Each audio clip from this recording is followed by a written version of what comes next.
તો મંદીના દોરમાંથી પસાર થઈ રહેલો હીરા ઉદ્યોગમાં તેજીના સંકેત જોવા મળી રહ્યા છે।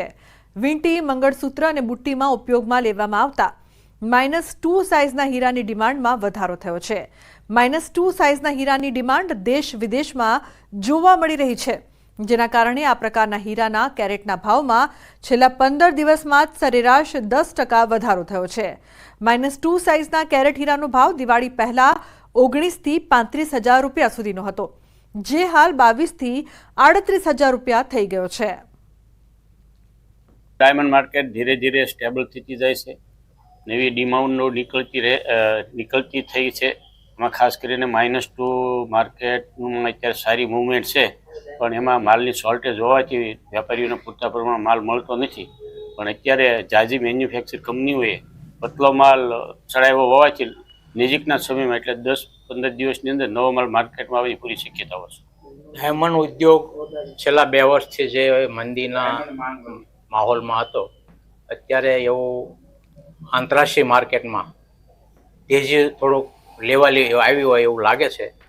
તો આ તેજી ભવિષ્યમાં પણ જળવાઈ રહે, જેથી કરીને દરેક લેવલના લોકો હીરા ઉદ્યોગમાં છે, રત્ન કલાકારો, બિઝનેસમેનો તો ખૂબ સારી રીતે કામ કરી શકે પોતાના વિષયમાં, અને આવનારા દિવસોમાં એક્સપોર્ટ પણ વધે અને એનો ગવર્મેન્ટને પણ બેનિફિટ મળે। સમાચારનો પ્રવાહ યથાવત રહેશે। હાલ રોકાઈશું બ્રેક માટે, આપ જોતા રહો ન્યૂઝ 18 ગુજરાતી।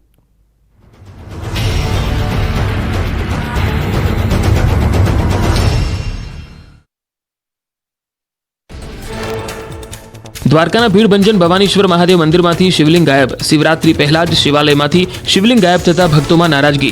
હર્ષદના દરિયા કિનારે આવેલ પૌરાણિક મહાદેવ મંદિરમાંથી શિવલિંગ કોઈ ઉઠાવી ગયું। દ્વારકામાં શિવલિંગ ગાયબ થવા મામલે આસપાસના સીસીટીવીની તપાસ। દરિયા કિનારેથી શિવલિંગ ઘસેડીને લઈ ગયાના પુરાવા। દરિયા કિનારા અને આસપાસના વિસ્તારોમાં તપાસનો ધમધમાટ। યાત્રાધામ હર્ષદમાં ભીડભંજન ભવાનીશ્વર મહાદેવ મંદિરમાંથી શિવલિંગની ચોરી। ઘટનાથી શ્રદ્ધાળુઓમાં રોષ। બનાવ અંગે જૂનાગઢ ભવનાથ મંદિરના મહંત હરિગીરીએ કહ્યું, કેટલાક લોકો વાતાવરણ ડહોળવાનો પ્રયાસ કરે છે, આ ઘટના દુર્ભાગ્યપૂર્ણ। ઉત્તરાખંડના ઉત્તરકાશી જિલ્લામાં વાતાવરણ બદલાયું। ગંગોત્રી અને યમુનોત્રીના પર્વતીય વિસ્તારોમાં બરફવર્ષા થઈ। જિલ્લામાં આગામી 3 દિવસ વરસાદ અને હિમવર્ષાની આગાહી કરાઈ। ખરાબ હવામાનના કારણે પીએમ મોદીની મૂકવાની મુલાકાત મુલતવી રખાઈ। ગુજરાતમાં 3 દિવસ સુધી આકરી ગરમીનો થશે અહેસાસ। રાજ્યના કાંઠાના ભાગોમાં 27મી સુધી યલો એલર્ટની ચેતવણી। દરિયાકાંઠાના ભાગોમાં તાપમાન સામાન્ય કરતાં ઊંચું રહેશે। ગરમ અને ભેજવાળા પવનો ફૂંકાશે। અકળાવી નાખે એવા બફારાની સંભાવના। હવામાન વિભાગે આકરી ગરમીનું અનુમાન વ્યક્ત કર્યું। તાપમાનમાં 2 થી 3 ડિગ્રીનો થઈ શકે વધારો। દરિયાકાંઠા વિસ્તારમાં વધારે બફારાની આશંકા। હવે કાળઝાળ ગરમી માટે શેકાવા તૈયાર રહેજો। સૌરાષ્ટ્ર, કચ્છ અને દક્ષિણ ગુજરાતના દરિયાઈ વિસ્તારોમાં ગરમીનું યલો એલર્ટ અપાયું। અમદાવાદનું મહત્તમ તાપમાન 35 ડિગ્રી સુધી પહોંચી શકે। સુરેન્દ્રનગરના લખતરમાં પાક નુકસાનની સહાય અંગે ખેડૂત હિતરક્ષક સમિતિની રજૂઆત। તાવી, દેવળિયા, છારદ, વિઠલાપરા સહિતના ગામના ખેડૂતોએ કર્યો વિરોધ। સહાય ચૂકવવામાં નહીં આવે તો ઉગ્ર આંદોલનની ચીમકી। અરવલ્લીના મેશ્વો ડેમમાંથી કેનાલમાં 4થા તબક્કાનું પાણી છોડાયું। ડેમમાંથી ખેડૂતોને સિંચાઈ માટે 60 ક્યુસેક પાણી છોડાયું। ભિલોડા, મોડાસા અને ધનસુરાના 60 ગામના ખેડૂતોને થશે ફાયદો। 7,000 હેક્ટર જમીનના પાકને થશે ફાયદો। રાજકોટના ગોંડલમાં ટોલનાકું બંધ કરાવવા ઉપવાસ આંદોલન। જેતપુર ટોલનાકું બંધ કરાવવા એડવોકેટ ધ્રુવકુમાર કાછડિયા આંદોલન પર બેસ્યા। આંદોલનને કોંગ્રેસે ટેકો જાહેર કર્યો। 60 કિલોમીટરના અંતરમાં 2 ટોલનાકાનો વિરોધ। બોડેલીની વડા તલાવ ગામ પાસે રેસિડેન્સી શાળામાં બાળકોને મેન્યુ પ્રમાણે ભોજન ન અપાતું હોવાનો આરોપ। બાળકોએ કહ્યું, પાણીની પૂરતી વ્યવસ્થા નથી, શિયાળામાં ગરમ પાણી નથી અપાતું। વાલીઓએ શાળા કેમ્પસ બહાર હોબાળો મચાવ્યો। વાલીઓને કલાકો સુધી શાળામાં પ્રવેશવા ન દેવાયા। વાલીઓની રજૂઆત સ્કૂલ સંચાલકોએ યોગ્ય રીતે સાંભળી ન હોવાનો આરોપ।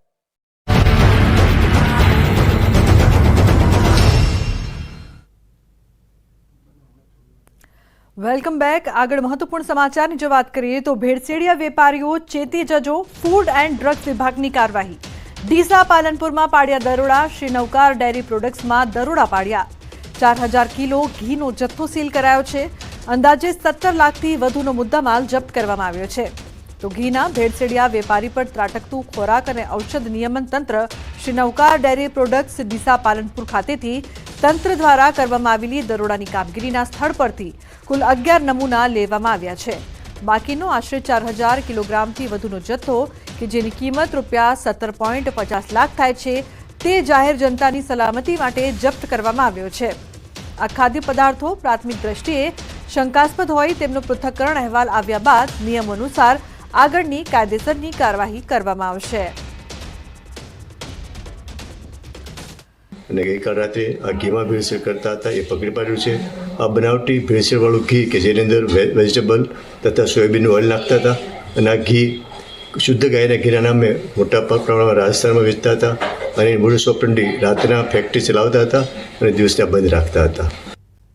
તો અમદાવાદના વટવા જીઆઈડીસીમાં વર્ષ 2014માં લૂંટના ઈરાદે થયેલી હત્યાના કેસમાં ફરાર આરોપીની ક્રાઇમ બ્રાન્ચે ધરપકડ કરી છે.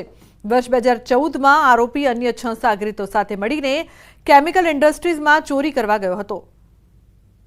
આરોપી મહારાષ્ટ્ર અને કર્ણાટક જિલ્લાની બોર્ડર કુર્દુવાડીમાં હાલમાં રહેતો હોય જે હકીકત આધારે તેની કુર્દુવાડી વિસ્તારથી ધરપકડ કરવામાં આવેલ છે. તો હેલ્મેટને લઈને લોકોમાં જાગૃતિ આવે તે ઉદ્દેશથી સુરત પોલીસ અનેક પ્રયાસો કરે છે. હવે હેલ્મેટ વગર રસ્તા પરની પોલીસની નજરથી ભાગેલા ચાલકો પણ દંડાશે.